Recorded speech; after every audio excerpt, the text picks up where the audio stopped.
While I was preparing the story about my grandmother Eva, I was hearing on the radio, television, in the newspapers, all about the problems that our country was going through with immigrants and immigration. After all, we are a country that was built with immigrants. I myself am the daughter of an immigrant and the granddaughter of immigrants. My father came here in 1903 when he was 4 years old with his mother and sister to meet his father, who was already here.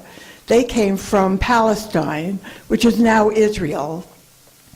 My mother was born in this country, but both of her parents had been born in Galicia. They didn't know each other there because my grandfather, Henry, had come here when he was 6 years old, and my grandmother, Eva, had come here 5 years later. She was also, at that time, 6 years old. When Grandma was 5 years old, her father called her to his bedside. He was dying. And he took her hands and looked into her eyes and said, "Eva, you are going to have a wonderful life." Well, Grandma has told me that the memory of that blessing has helped her through some very difficult times throughout her life. And that was really a very important thing for her. And sure enough, her father did die shortly afterwards. And her mother and her younger brother and she were left rather destitute. This had not been her father's first marriage. He had been married before to another woman who had died rather young, leaving 3 young children to care for. As happened very often in those days, after a certain amount of time, he went to a marriage broker to see if he could get somebody that would be willing to marry him and take care of his 3 children. And sure enough, he did meet this woman who was willing to do that. And she really spent a lot of time with them, brought them up, and eventually, of course, she had 2 children of her own. When the stepchildren were grown up, were adults, they didn't find anything really to do in Galicia, which at that time was under Austrian rule. I think Galicia is now probably Poland. But at that time, young Jewish adults really had no kind of future there. And they decided, as some of their friends had already done, to come to the golden land, America. And so they did. They came here. And in those days, the Lower East Side of New York was a place where a lot of Galician people called, I can't remember the name at the moment, but it will come to me. Anyway, a lot of these people from Galicia had settled in this area, just as in other parts of New York. There was Little Italy, Chinatown. There were places in the Bronx where the Irish had settled. And so they were able to help one another. When the stepdaughters heard about their father's death, they got together some money for the boat fare and sent it to Eva's mother and urged her to come with the 2 children to this country. And when Eva was 6 years old, They actually did come here. Her stepsisters had arranged for them to be in a tenement apartment a couple of blocks away from them, and they enrolled Eva in school. And she actually stayed in school through the 5th grade. She left when she was 11. And her mother, meanwhile, had been doing some sewing piecework at home in order to earn some money to support herself and her children. And when Eva was 11, she got odd jobs. She earned something like $3 a week, but it was a help to her mother. It wasn't all work for Eva. Her mother decided that she needed to have some wonderful experiences too. So she signed her up for a dance class. I think it cost 25 cents a week. And Grandma Eva had told me that the woman who was in charge of the classes saw to it that the girls and the boys really behaved very, very well. When Eva was about 13, her mother met a woman who made ties. She worked at home, and they brought her the material, and she would make men's ties. She taught Grandma how to do that, and Grandma became very, very skilled at this. One time, this woman asked Grandma to deliver some of the finished ties to the factory. And Grandma said she did that, but she was really annoyed because the woman didn't even give her 10 cents for the fare. So when she got to the factory, she asked somebody where the fair lady was. And they sent her to the forelady. And when she got there, she said, "You know, I can make ties. Why can't I work here?" Well, the woman tested her out and was surprised at how well she did. And then she did give her a job in the factory. And this gave Grandma an opportunity to earn $10 a week, which probably today might be something like $200. I'm not sure about the difference. But she was very happy there, and she worked there for about 2 years. Meanwhile, she spent almost more time at her sister's house than she did at her own. And one time, she was at her sister's house, and it was a very hot day. And they opened up the kitchen window, which looked out on a fire escape, and they could look into the kitchen of the apartment next door. And her sisters knew the young men who lived in that apartment.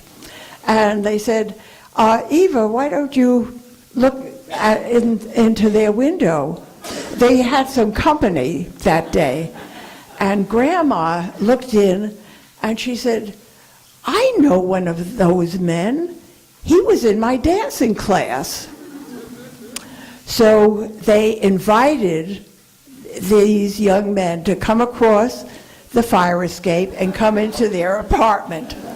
And meanwhile, Eva's brother Morris went down to get a kettle of beer. Her sisters put out cookies, fruit. They had the most wonderful afternoon, laughing, joking, and just enjoying themselves. Well, several weeks went by, and Grandma didn't hear anything further from Henry. But unbeknownst to him, he knew somebody who worked in the same factory she did. And he asked this other girl if she would ask Eva to come to a dance he was going to, but not to tell her that he was going to be there. And so she did. And Grandma says that she dressed up in her nicest clothes and went to the dance. And as soon as she got there, Henry came over and asked her to dance. And he said, "Where have you been keeping yourself?" And she said, "I have a home." Well, they enjoyed the evening and they started going out with other couples. And at this time, a date usually meant going for an ice cream soda, which at that time was 5 cents. And for some time they went with other couples, and then they finally decided that they would like to just be a couple, and they started going out together. When Henry's brother Philip got married, Eva was invited to his wedding. And on that occasion, towards the end of the wedding, Henry gave her a beautiful diamond ring and asked for her hand in marriage. She said yes. She was 15 at the time. Henry was 5 years older. He was 20. And they actually did get married a year later when she was 16. Eva was used to being brought up in a kosher house. She observed the Jewish Sabbath, didn't ride or do certain things. But she found out that Henry was a bit of a bon vivant. Henry enjoyed eating in fine restaurants. He loved to go to Broadway shows, opera. He loved dancing. And she thought to herself, do you know, if I do all of those things and keep the Sabbath, I'm going to be alone a lot of the time. So she made up her mind that she would go to all of these places with Henry. When she went to a restaurant, though, she would only eat vegetarian food. She would not eat anything that she was not allowed. But she made Henry promise that when they got married, they could keep a kosher home, and he agreed to that. Well, they married at 16. She had her first child when she was 17. And after that, the next 2 children came 2 years apart. Then there was a pause, and then she eventually had 3 more children. Eva was really very happy with her children, and she determined that they would have a much better life than she did. And I think that Henry agreed with her, and they saw to it that all of their children went to high school and graduated. They even bought a piano so that their children could take piano lessons if they wished, and some of them did. Grandma really loved her family, her children, and I could remember when I was a young girl going to Grandma's house with our family on special holidays, on Sabbath evenings. Very often she would invite a couple of her children with all of their families. She really was one of these women who just absorbed all of her children and grandchildren.